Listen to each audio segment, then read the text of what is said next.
Hello everyone and welcome to this video. I will be demonstrating running a new version of Linux on an old computer. That's this computer here. This computer was built in 2004, so it's almost 17 years old at this point. And let's take a look at the box before we turn it on. You can see on the front here we've got DVD-ROM, here's a DVD burner. We do have a floppy drive in there, and a nice little power button there and a reset. Let's take a look at the back. Okay, and here's the back. Sorry, apologies for the shaky cam. So we've got our nice little power switch over here. We've got our PS2 connectors here for keyboard and mouse. A bunch of USBs. This is what we're going to be using for Wi-Fi. Let me plug that out. So it's just a quick little, small little Wi-Fi dongle. It only cost a few bucks to buy. Unfortunately, I had to because this thing is supposed to provide Wi-Fi, but it doesn't work. It doesn't seem to work anyway, or at least not out of the box. What else do we have here? So to here, I'm connecting up a USB microphone, because as soon as we have this running with Linux on, up and going, I'm going to switch to recording using a Screencast software. So then hopefully the quality will be a bit better. We'll see. Here's where I'm plugging in the speakers. We have a parallel port here for printers, but I don't have the printer. I haven't had that in a long time. Serial ports. Got the graphics card down here, and I'm just using standard VGA cable. And oh, this is a capture card, which I have not used in many years, but maybe one day if I get a VCR, I can try to load some videos. And anyway, yeah, so that's it for the physical box. So give me a sec and we will start this thing up. Okay, so here's the computer all set up. I've got keyboard and mouse, my speakers, the monitor. This is the USB mic I'll be using after we get the operating system up and going. And here's all the power here. So let's give this a go. So power on here, and flick that switch. And over here, let's hit that button, and this is going to be loud.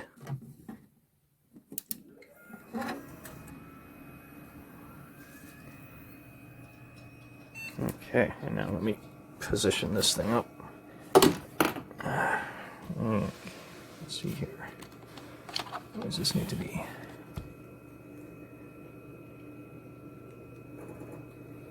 Oh, hold on a sec. We didn't go into the BIOS. Okay, hold on. Let me restart. Last time I did this, it actually forced me into BIOS. But let's see here. Just wanted to talk about specs. So I have here a paper. This is the original invoice. So let's see what it says. So we got AMD Athlon CPU. We got 1 gig RAM, a gigabyte motherboard, Maxtor SATA 80 gigabyte hard drive, 7200 RPM, floppy, DVD-ROM, DVD writer, keyboard and mouse, Max PSU. There's my graphics card, ATI 9800 Pro. There's that capture card I mentioned. All for the sweet price of 1,500 roughly Canadian. So it was a fair penny. But anyway, and let's see what we actually have in the system right now. So in standard CMOS features. So there's the Maxtor. Actually, so we have a few extra things. I switched some things around since.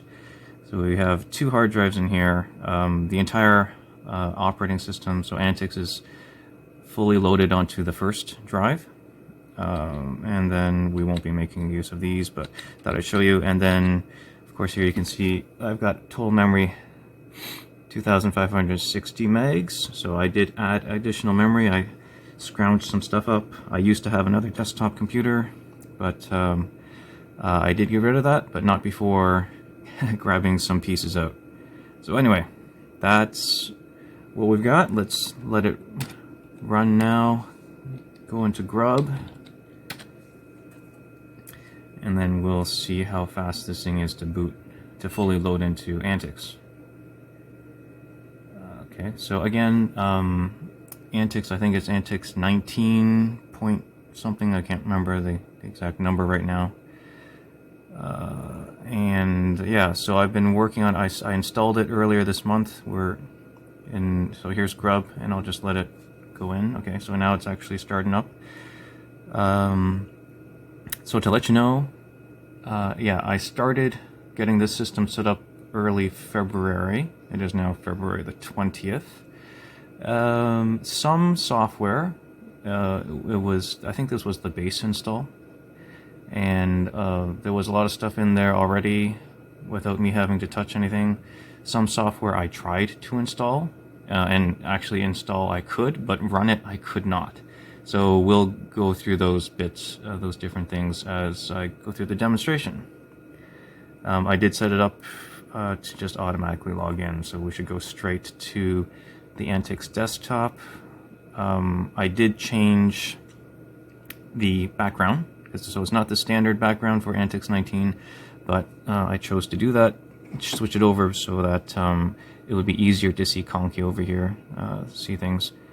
And yeah, so now that we are in antiX, let me open up the terminal, and I will start recording this, and hopefully it'll be a good recording. So the command is record my desktop, and I'm going to specify that my device is hardware 3.0.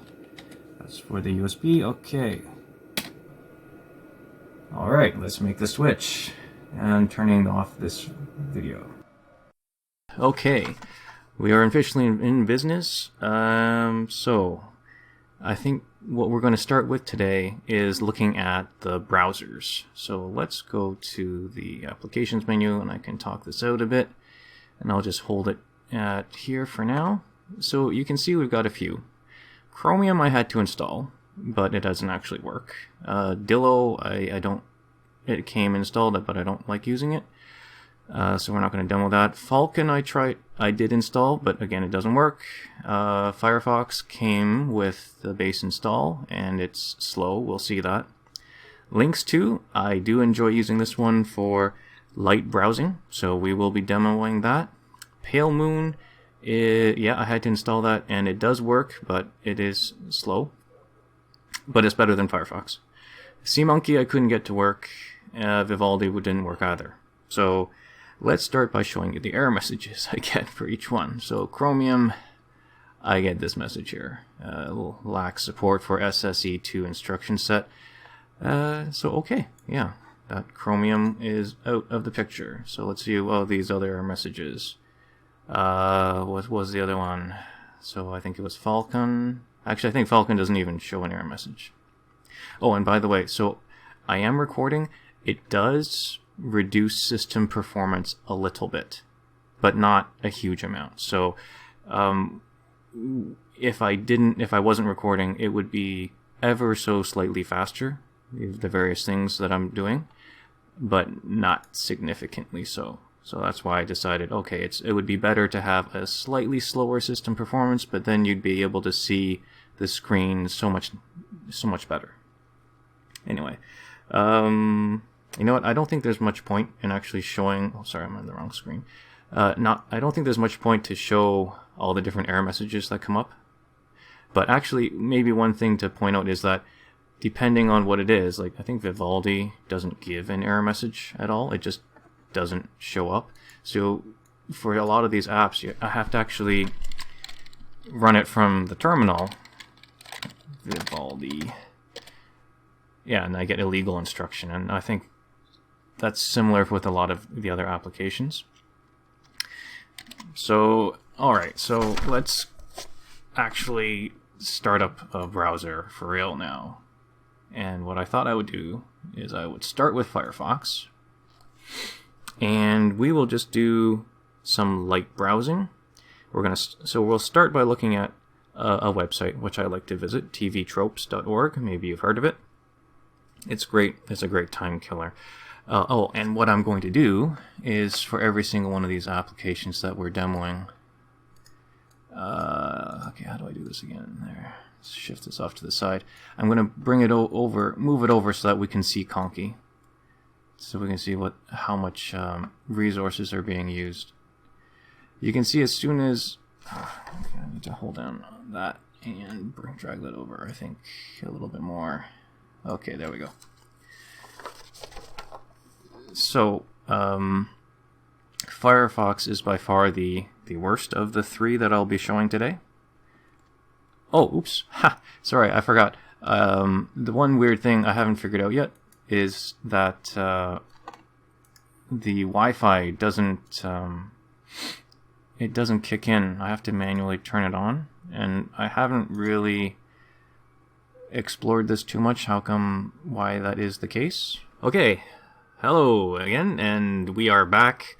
So I've got my Wi-Fi set up. I don't know if anyone was paying attention to the time, but it did not take me more than an hour to set up the Wi-Fi. I actually took a break, and what I did was what I found is this program I'm using, recordmydesktop, is actually really great for this device. I tried a few different ones. I tried actually, are they even show up here? Multimedia. I tried SimpleScreenRecorder, but the system took a serious performance hit with that. And vokoscreen, I think, also a performance hit, but not as bad. Yeah, but with this one, I think the difference is the other ones are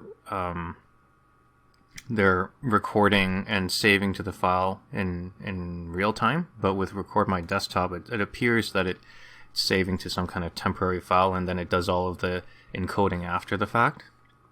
I think that's why it works really well on this desktop, but actually out of those three programs, this is the worst one when I was testing on my Raspberry Pi, and maybe just because write speeds are not particularly good with the SD card I am using with the Raspberry Pi. Anyway, just a side note there. Okay, so back to the action. So here, I've got my Wi-Fi up and going now. So we're going to go back to Firefox and just hit the try again to make sure it's actually working. I just assumed it's working because I see we got that. Yeah, transferring data. So it looks like that is working. So, like I said, what we're going to do is we are going to go to a website, a relatively lightweight website called tvtropes.org.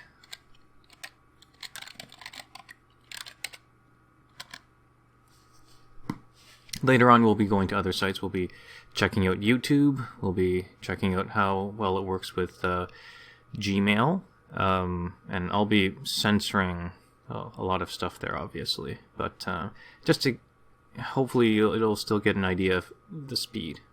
Anyway, so for this test, what we're going to do is, I'm just going to scroll around and we'll just look at the first thing here, today's featured trope. So I'm going to go and click on more to get a feel for how fast this is.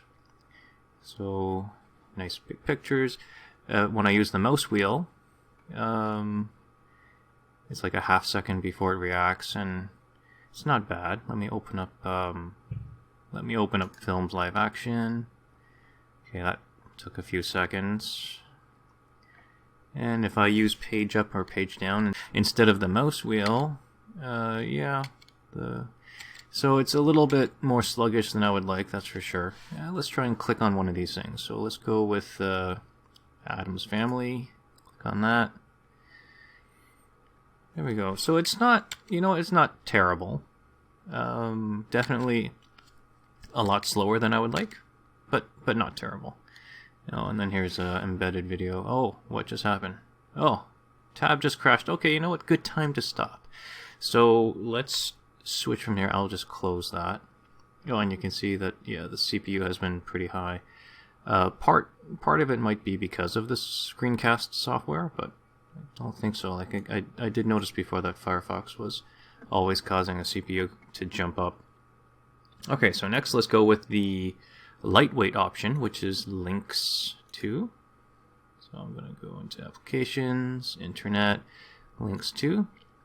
And again, we're going to size this. Okay, I'm having trouble trying to get onto the border, but you know what you can do with antiX anyway, you hold down on the Alt key and then right mouse click, and it's pretty easy to resize your windows that way.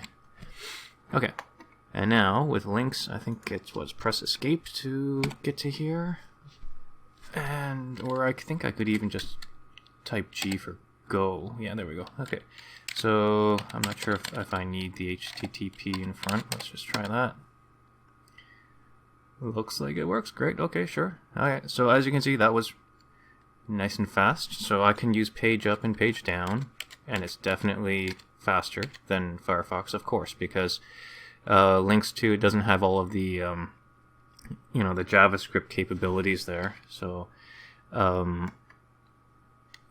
it's a lot less, a lot more of a lightweight experience, and in fact a lot of websites don't work, right? Like I cannot go to Gmail or YouTube using this browser, but that's not what we're testing right now. We're just testing going against a website like this, you know, Wikipedia or TV Tropes.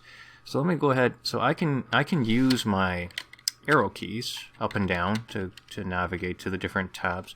Sorry, not the tabs, navigate to the different links, or I can also just use my mouse. So let's go ahead and click on that.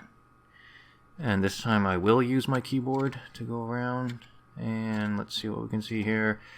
I can also do searches with links. You just have to type a /, like with some text editors. And let's say I wanted to look for, I don't know, video game. I like looking at the video game section, so I think I can do that. Okay, there we go. Yeah. And maybe I'll just click on the first. Okay, I'll just click on BioShock Infinite and press enter there. There we go. Look at nice pictures there. Reading. Yeah, so as you can see, it's and what, home and end to jump to the top and bottom. Very nice and fast if all you want to do is browse websites like this. So I do certainly enjoy using it. Yeah, I guess that's all there is to say about that. And again, only for sites like this. You cannot use it for Google Maps, Gmail, YouTube, all those sorts of things. But okay, so that's that. And I think I press Q to quit. Yeah. And then yes, enter. Okay, so let's do the final one now. So the final web browser to demonstrate is Pale Moon, which, like I said, it's I think it's a fork off of Firefox. I can't remember now.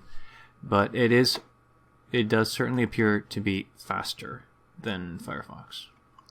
Oh yeah, and I configured it. Normally it opens up, I think, the Pale Moon website, but I set it to just go to a blank page. So let's type in here TV Tropes.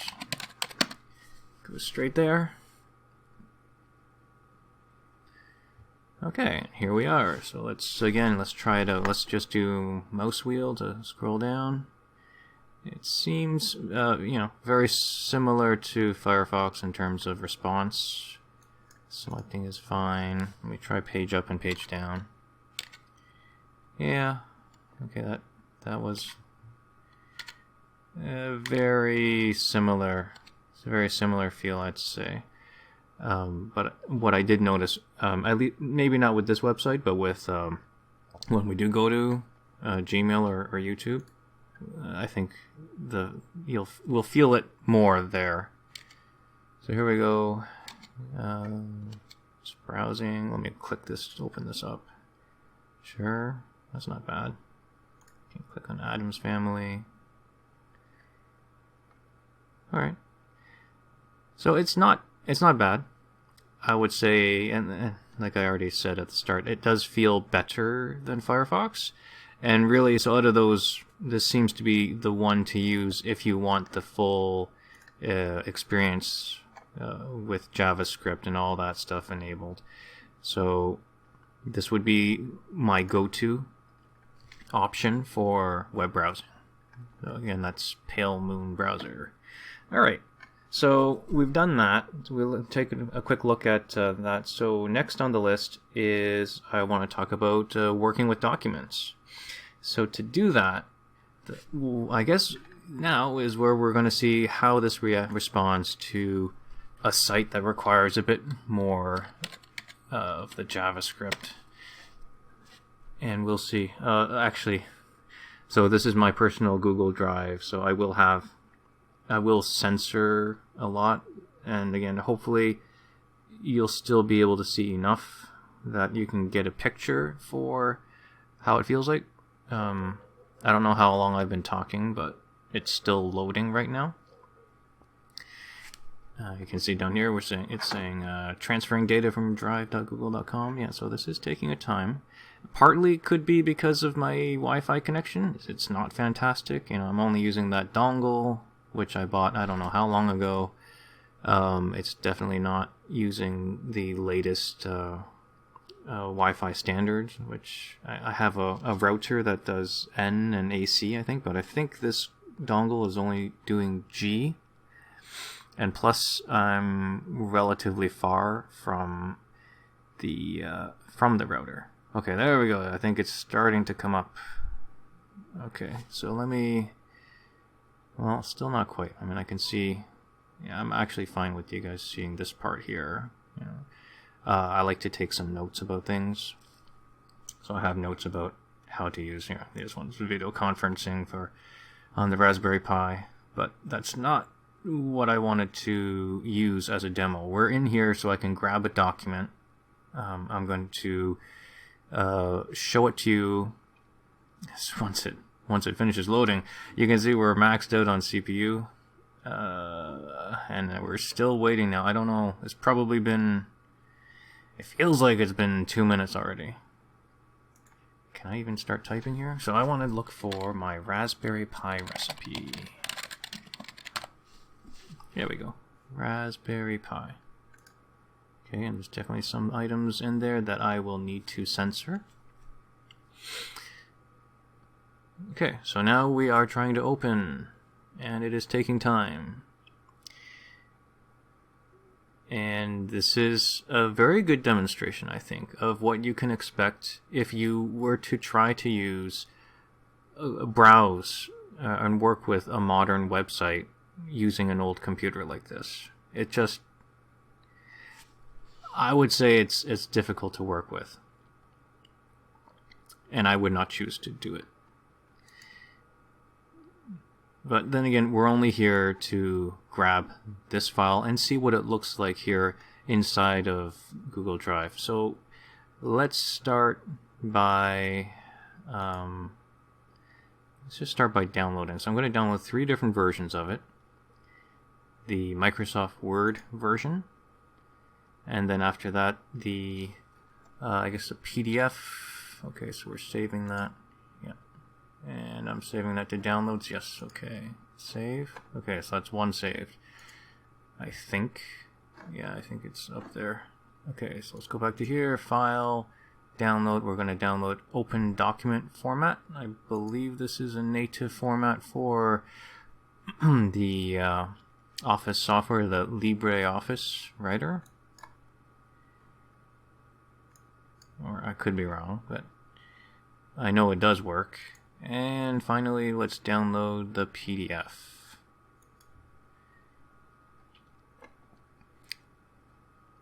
Okay, and save that. And save. Okay, so that wasn't so bad. I mean, once the document is open, so as you can see here, I'll just keep scrolling around in here, and it isn't bad. But the time it takes just to open it, wow, that's painful, right? So, yeah, well, let me dismiss that. Before we move over to those documents, let's switch this to 50%. So that's more or less what the document looks like. And let's open up the PDF, because, you know, the PDF is typically a good representation of what the document ought to look like, right? I mean, that's the whole point, I think, of PDF documents. So let's put these two things more or less side by side. Okay, I'll do it like that, and I'll zoom it out until we can see. Can I do page size? Okay, there we go. And back to here, back to here. Okay, so you can see that's. Oh, sorry. Let me click off of the image. Okay, there we go. So looks okay. I think that is more or less. Oh, except it's on two separate pages. Sure, but yeah, it came out. It came out of Google Drive looking right. So from now on, the PDF viewer is way lower on resource requirements compared to Pale Moon. So I'll keep the PDF open while we work with the document, but I'm going to close this now. And I'll just minimize that for now. And here is where I think I'm just going to take a quick break before we dive into the file editing. Okay, so I had taken a break, and now we are back in action. So we have our Raspberry Pi recipe right here, and now I will just open up the file, the Word file. Just click once there, and we'll see it'll open up in LibreOffice, and see how nice and easy it is, or not, to do any modifications inside of LibreOffice Writer. So it's taking time. Looks like it. Okay, what? Okay, a tip of the day. Great. I'm not going to read that. Okay, so let's shift this over again so we can see the resource usage.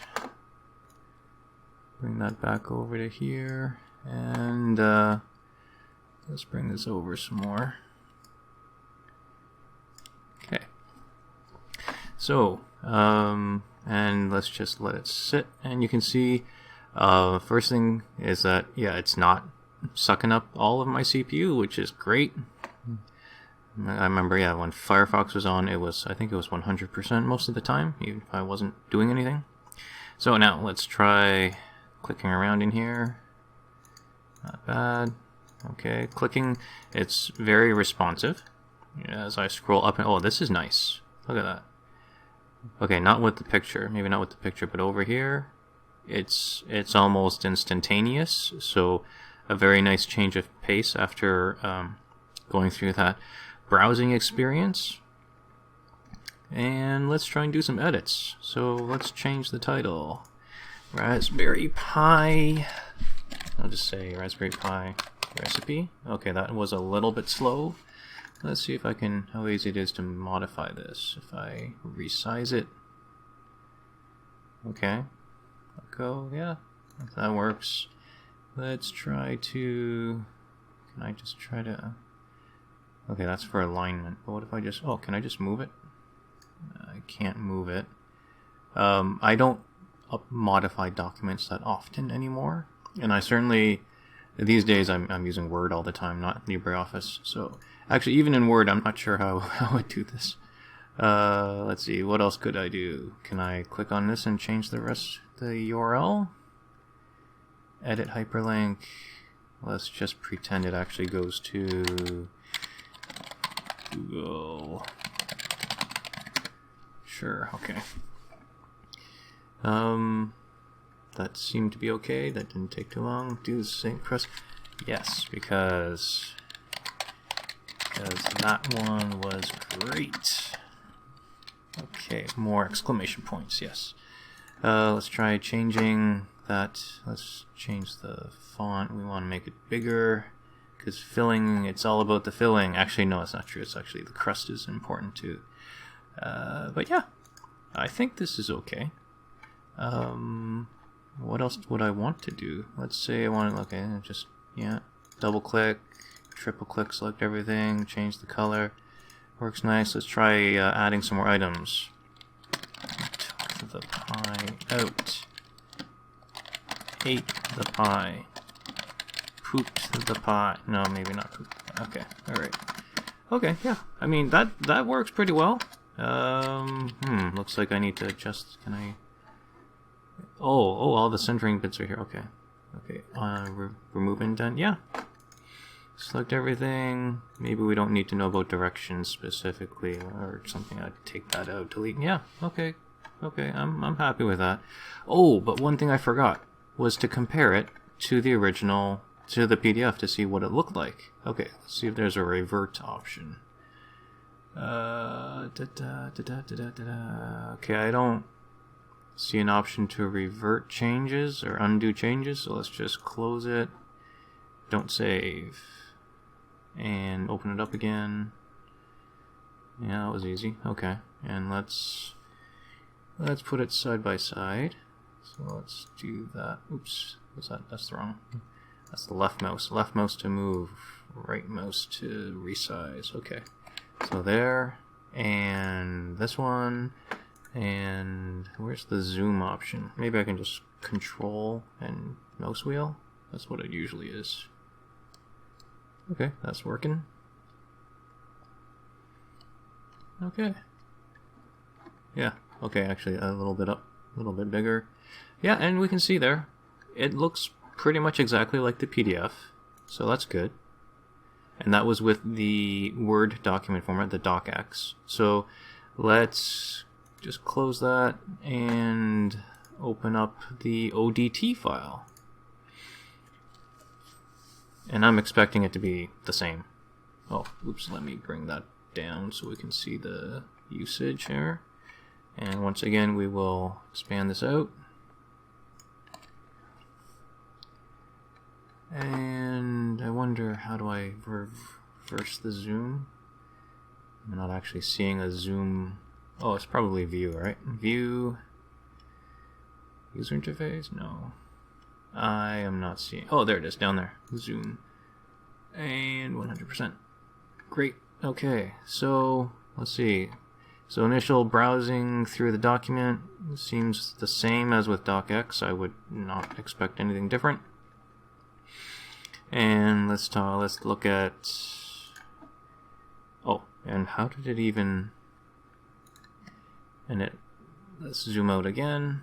So zooming out is definitely slow, but I think most of the time you're not always zooming in and out, right? So that's not such a big deal. Let's bring it back to 100%, just do it this way. Okay, alright, so let's try making some similar changes. My Raspberry Pi, auto, uppercase, good. Capitalize, that is. Okay, change the image. Oh, okay. Sure. Say original source. And just trying to adjust things here. Do this. Apple Pie. And it is gonna be great. Okay. I didn't spell great properly. We're gonna keep moving. Ingredients. 3 ounces of love. Yes. Okay. So yeah, I mean, it's basically the same idea, right? It's and I was hoping for that you know, it doesn't matter what the format is, ODT, docx, it can open it, we can make changes, and it is so much nicer than browsing. So yeah, if you can use this, if you need to do document editing, this would work. All right, this 17-year-old computer running antiX 19 is doing a fine job with document editing. Oh, I forgot to actually save it though, didn't I? Okay, let's say save as, and I'll say save as modified. Just enter. So now it's modified.odt, and I can close that. And just for a final check, I will open that and make sure it looks more or less the same.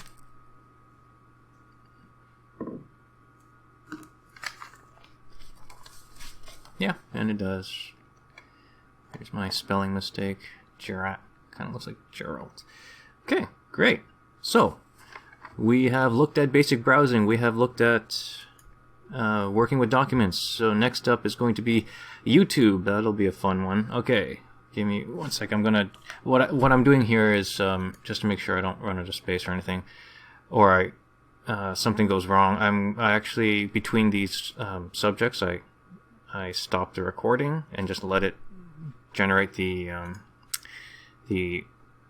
files. There we are. So far I've got 2 different OGV videos, and just to let you know, this is what I'm doing, and it seems to be working nicely. Maybe next time I'll try to record the whole thing in one shot and see if it doesn't die. But for now I'm doing it in chunks, so I will be back momentarily. Not that you'll know when I'm back. Anyway, here we go. Okay, and now we're heading into the YouTube segment. So what we're going to do, we're going to try out the 3 browsers and then something different. I have here a URL to a video that I did a while ago. So we're going to start up Firefox first. Okay, and then just going to paste that in, and let's see what it's like.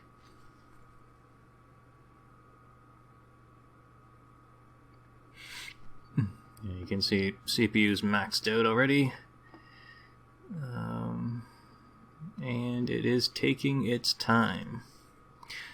This is a video, I think it was, yeah, I mean, it's actually antiX running on the other desktop that I did have, but I no longer have in my possession. So, I didn't check what time I started this. It's probably been 30 seconds minimum already, and it's almost loaded. And I think what we'll find is that, oh, okay, I have to hit the play button. I was expecting it to start right away. Oh, okay, I wasn't expecting the crash. Let's try that again. Maybe I'll wait for it to say that it's done down here at the bottom, and then I'll try pressing a button. But anyway, already a bad sign, right? So it's taking a long time to load, and then once it does load, it crashed. I can see this video was 14.5 minutes. I've been checking the recording lengths, well, the different segments I've recorded so far, and this video is going to be longer than 15 minutes, I believe. Okay, I guess it's done. Yeah, okay, there's the reload icon there. I think we're done, so let's try hitting that play button. Oh, okay, yeah, alright, so, that was a waste of time, wasn't it? So, let's try the next one, which also, oh, excuse me. Okay, that was just a timer for something. Okay, I'm not even sure if there's a point doing this. This is links. Maybe just to say that it can't be done. Oh, where is the rest of it? There's supposed to be... Oh, okay, yeah. Yeah, so obviously links doesn't work. I wasn't expecting it to, but that was a very fast test of that. And now finally we move on to the last browser that we were looking at before, Pale Moon. And I am expecting some level of success here. So let's go ahead and punch that in. Push this off to the side so we can see Conky. And we're at 100% utilization, CPU utilization right now. But we'll see if that number goes down. Okay, it is, just a little bit. Does look like it's starting up faster.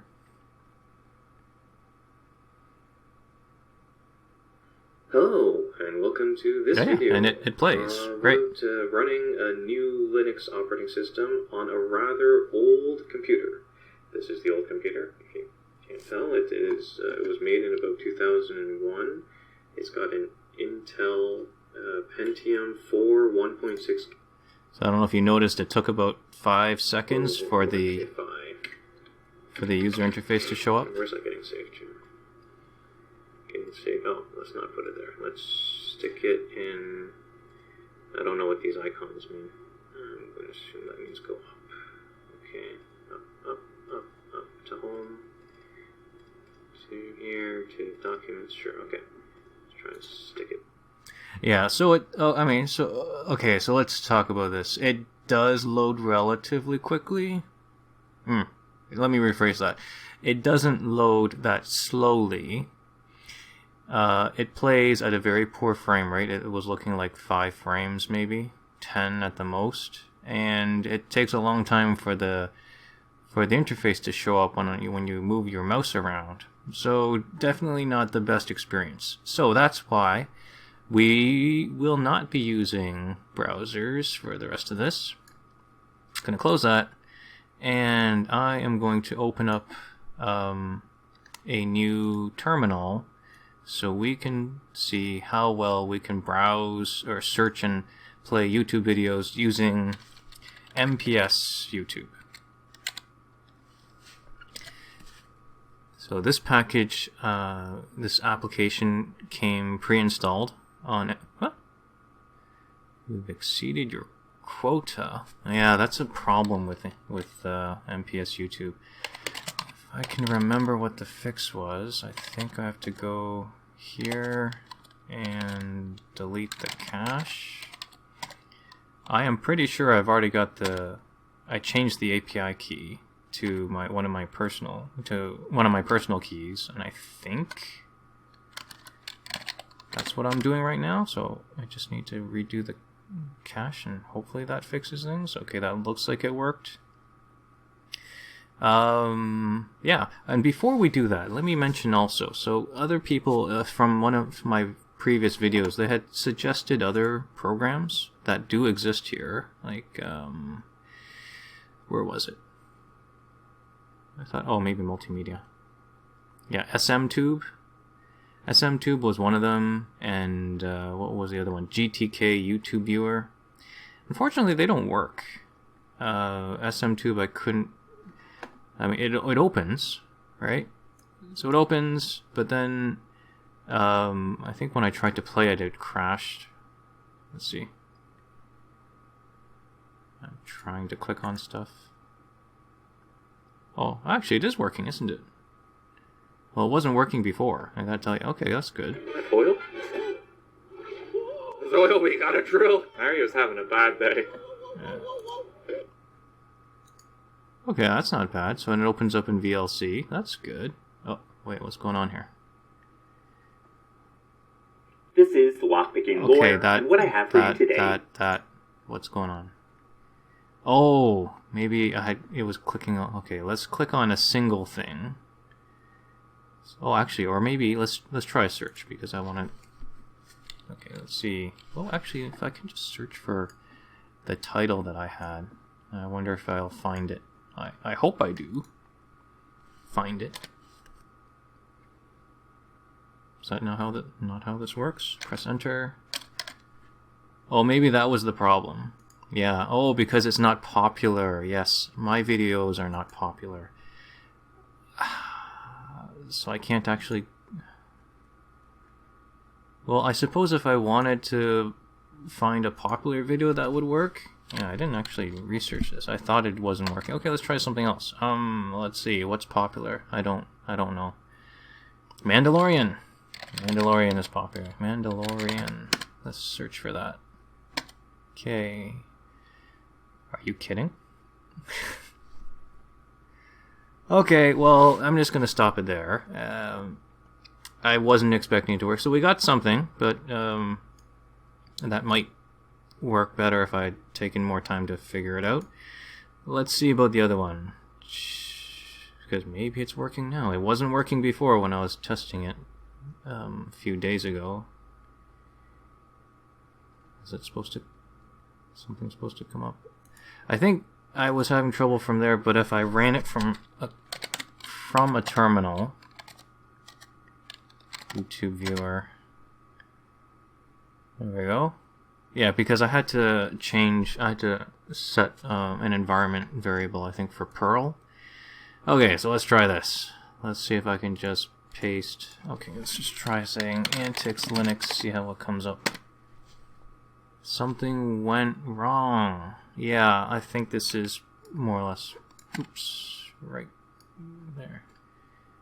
Error occurred on URL. Yeah, so this was one of the other suggestions on how to watch YouTube videos, but this doesn't work either, sadly, because it looks like a fun way of, you know, searching and filtering. But anyway, what does seem to work nicely once you can get past that API key thing is mps-youtube. I use this a lot on my Raspberry Pi. So let's just search for, okay, actually let's search for that exact, where's that text file? Here we go. Okay, so let's do that again, without the quotation marks. Let's see. So if I go over here, press a /, paste that in, does it find my video?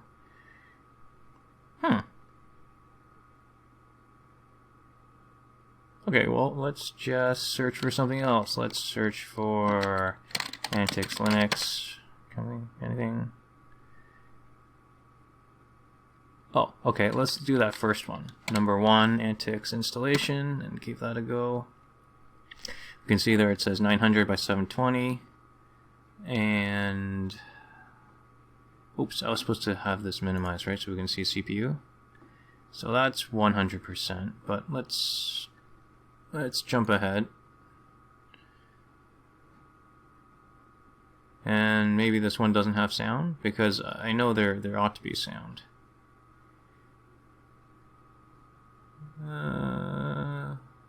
This might not be the best example. Let me try something else. So Q for quit, and let's try instead. Oh, let's do Weird Al. I like those.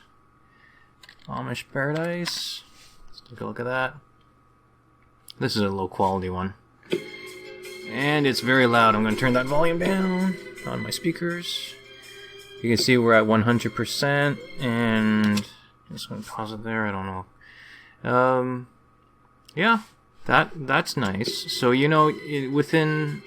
As I walk through the... Yeah, okay, I'm just going to stop that. Okay, so that works well, right? And with mps-youtube, it has a nice help feature. I think it's just H for help, and then you can H for, you know, for search, and you can get in some instructions. It says here, in order to play things or search, what was it for searching? Search basic.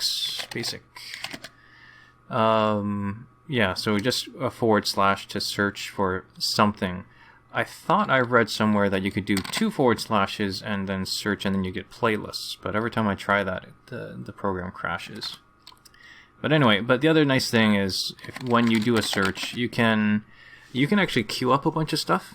Like if I wanted to play everything, all these hits, I can type 1 and then a hyphen, and it'll just go through everything. So that's something I like to do sometimes when I just want to listen to a bunch of music. But yeah, there we go. So for YouTube, we can do this. We can use mps-youtube, and it works. So those are the things I want to show you. Next up, we're going to talk about checking email. Okay, but for now, I am going to stop this, and we'll be back. Okay, we are now into our next segment on email, and we're going to start by using web browsers and seeing how well that works. And I want to begin just by saying I don't know how valuable this is going to be as a demonstration, because of the fact that I will be censoring a bunch of the screen for my privacy, because it is my personal email account. But hopefully, I don't know, I'll figure out some way of doing it so that you can still get a feel for what it's like. I mean, even just going to the website is probably going to be good enough, as I select my account and punch in the old password over there. Yeah, don't save, don't ask. Okay, so it is, what, 3:55 right now. You can see here we've got, it's loading standard view. We have the option to load basic HTML for slow connections. It's not that I have a slow connection, I have a slow computer. And we're going to try that out next. Because I think what we'll see, even right now we're seeing it, is that it is slow. So again, we're starting off with Mozilla Firefox. I am not even going to bother trying with links. We're going to go from Firefox, and then we'll do Pale Moon, and then we'll try Thunderbird as the desktop mail client. Okay, so I think it's done loading, and you can see as usual CPU is showing as 100%. So I'm going to be centering this, but maybe you can still see the scrolling. It feels very similar to working with the documents in Google Drive. I'm scrolling it, and then a split second later, then it starts moving on the screen. Now I'm going to do a quick search. I'm going to search for GOG.com. They like sending me emails from time to time. I like reading those emails. And those ones I won't censor that part because that's just advertising. Oh, but man, that's taking a while to load up, isn't it? Yeah, so anyway, while that's loading, this, again, the demonstration is just to give... Really? I thought I received something... Search isn't working the way I thought it would, because I just received something earlier this month, and I don't see it in my search. But I guess I'll just go ahead and click this one. If I'll start first, and then I'll click on it, so maybe I'll see it. I'll know to look for it next time when I do the Pale Moon test, or even when I do the basic HTML version. Anyway, so it came up. Okay, now here we go. It's loading up. It took too many seconds for it to load up. And now as I scroll through, same deal. It's, as I scroll using the mouse wheel, it is feeling a bit sluggish. But what about just clicking from here? And clicking from here, as expected, we're opening up a new tab. And slowly but surely, GOG.com is loading up. Very slowly.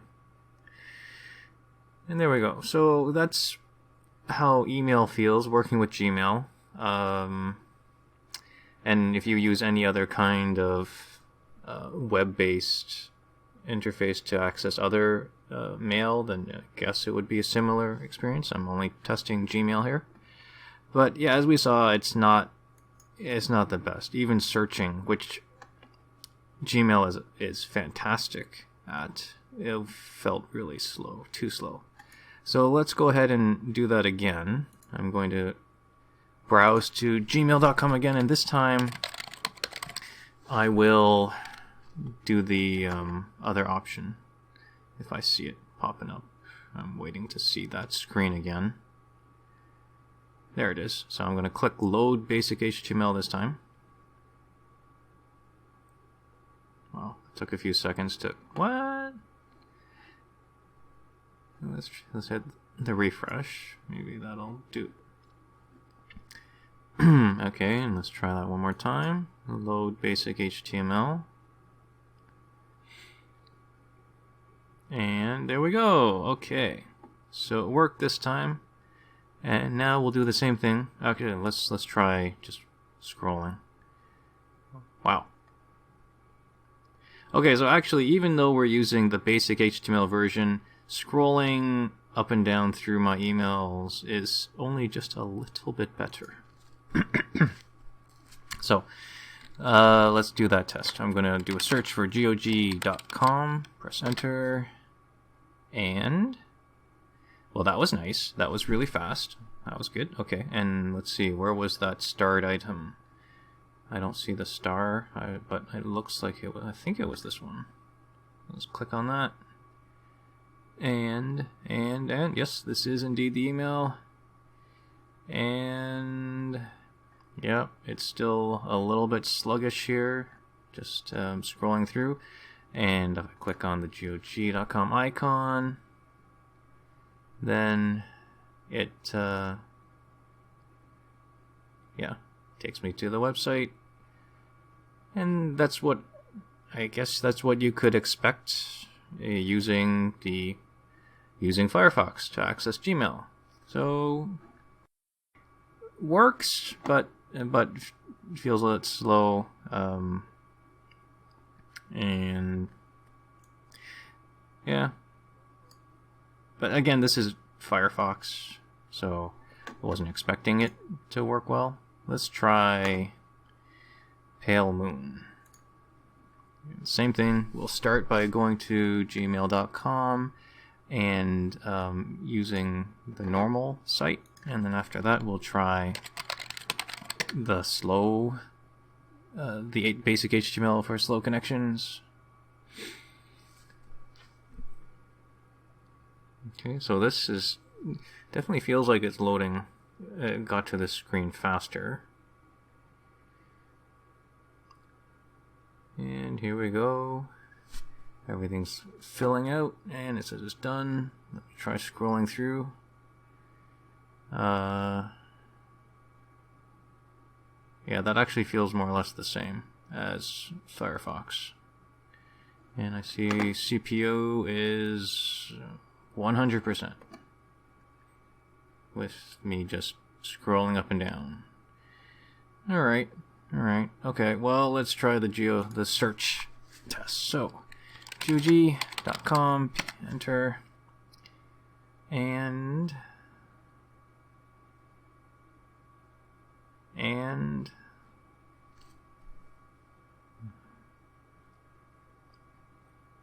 yeah, it's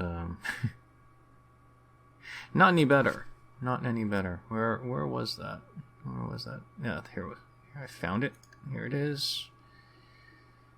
And clicked on it. And just waiting, and it's loading. Okay. And as I scroll through, it feels the same. Same meaning not good. But it works. So it can be done. And I click the link within the email. The whole reason I'm clicking the link, by the way, is because I want to compare, get a feel for how it would be like using, accessing your email from the browser and then clicking links from the browser, because that happens a lot, right? Someone sends you a link, you click the link. Because next up we're going to switch to Thunderbird, which is completely standalone. And it doesn't have, when it comes to clicking links, it'll activate the browser. So that's what I wanted to check out. So that was accessing from Firefox and Pale Moon. And now this time we're going to go into Thunderbird. I do have a video that I recorded a while ago showing how to configure Thunderbird to access Gmail. It's actually very easy, but maybe what I'll do is I'll just kind of show it here as I'm narrating. That it's really quite straightforward. You just punch in your username and then your password, if I remember correctly, and then you have to authenticate using Google service. And then you're in.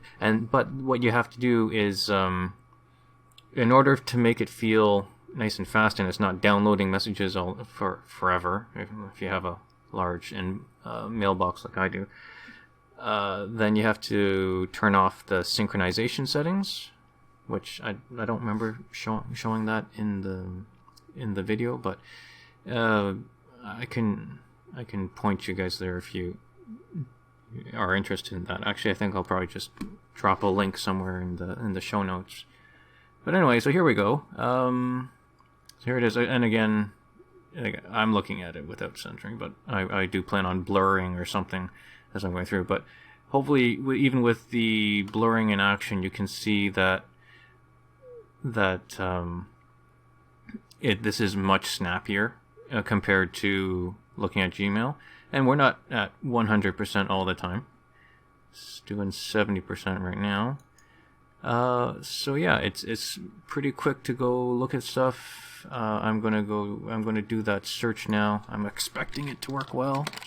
I haven't actually tried it yet. So searching, and oh, there we go. No, it doesn't like this, eh? Okay, so I'm gonna click on that. And oh, it opens up new tabs. Okay, great. Click in there. Okay, I want to see this content. Let's enable. Allow remote content. Show me remote content from in this message. Yes, do that. So we'll see what that looks like.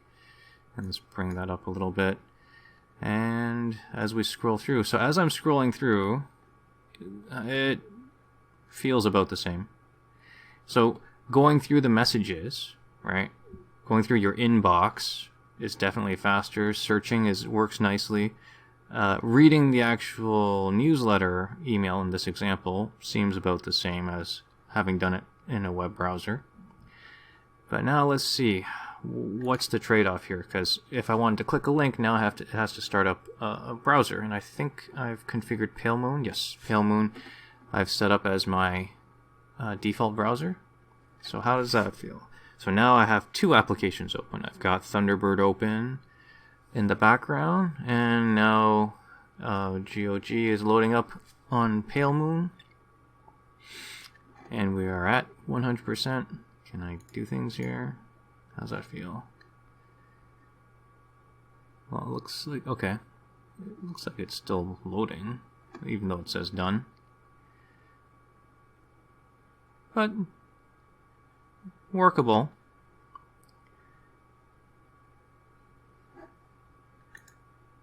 I purposely picked GOG,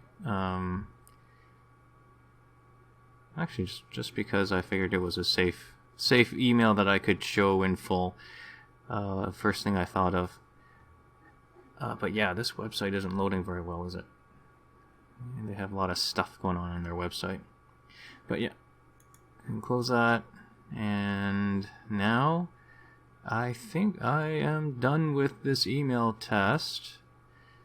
So yeah, Thunderbird is nice, like that. If I had a choice, I would just stick to using a web browser, I think. But this works well. This works well too, and I'm sure there's other advantages of having using a desktop application. I use Outlook all the time, and there's definitely bonuses to that. But anyway, that's the emailing test. So now we are going to just go into the last few items, just little bonus bits. And I think I'm going to start off by looking at some video editing. Because, as you may know, I do have a fair number of videos on YouTube about working with Blender. So let's try to edit a video. I have downloaded a video. It is in my downloads folder. Actually, I have all these other videos I could try to open as well. These are the various recordings I've done, which I have to stitch together later and turn into one massive YouTube demo video to upload. But what we're going to do instead is try to edit this video, which is the YouTube video we were trying to watch earlier. I'll just go ahead and click that so we can see it. Hello, and welcome to this video. Okay, so this is that 14-minute video. On a rather old computer. And I'll just quit that for now. I am trying to quit that, but it's not letting me. There we go. Okay, so it looks like Blender didn't actually start. So let's see if it's giving off an error message or something. I'll just run it from here. Illegal instruction? No way. Let's see what if I try to run with some debug options. I think it's just debug. Was it debug? Will it allow us to go in? Illegal instruction. Oh, wow. That's too bad. Okay. So, I can't find out if Blender works well or not because I guess for it to crash like this would mean that it doesn't work. Period. So that's the end of that. Let's move on to our last segment, which is the fun times, gaming. And we will go into this one. which is a game I enjoy quite a bit. Maybe you've heard of it, Dungeon Crawl Stone Soup. Just to show you that you can have lots of fun on an old machine like this. I'm going to go ahead and pick, I'm going to try and be an octopode, and the fun thing with this demo dude, with this game, well, I mean if you like hack and slash, but like a one that's very much turn-based and lets you kind of explore around and get into these worlds, it's fun times. So many options in this game. And it is working fine. It is definitely slower than playing on any other device I have, which is I have a laptop which is not nearly as old as this machine, and I have Raspberry Pi 4, which I have mentioned a few times now. And the Raspberry Pi 4, it's a lot faster than this. But yeah, this was really just to test. This is my first time running it here, doing it live for the demonstration to see how fast is it. And you know what? It's not bad. I mean, come on, this computer is almost 20 years old. So to be able to play this game, of course it's not. This is not a very demanding game compared to all the others that are available. But still, good to know you can have some fun with this. I mean, I could have some fun with this. So that's it. I'm going to stop it there. Save and done. So that was the demonstration. I hope you enjoyed that. So if you did, you please give this a like and subscribe. I do plan on making more. So after this, probably next up is going to be Puppy Linux. And I have some ideas on other ones, some different suggestions that people have made. Like, we'll see if I can get Linux Light Up or Legacy OS. Anyway, we'll see. But yeah, Puppy Linux, probably the next one I'm going to try. So again, that's it. Thanks for watching. If you did actually watch this whole thing from start to finish, congratulations. I think this is going to be my longest video ever because I'm not going to cut much. I'm not going to cut the content. I'm just all the parts where I really screwed up. Okay, so I'm signing off now. See you next time. Bye.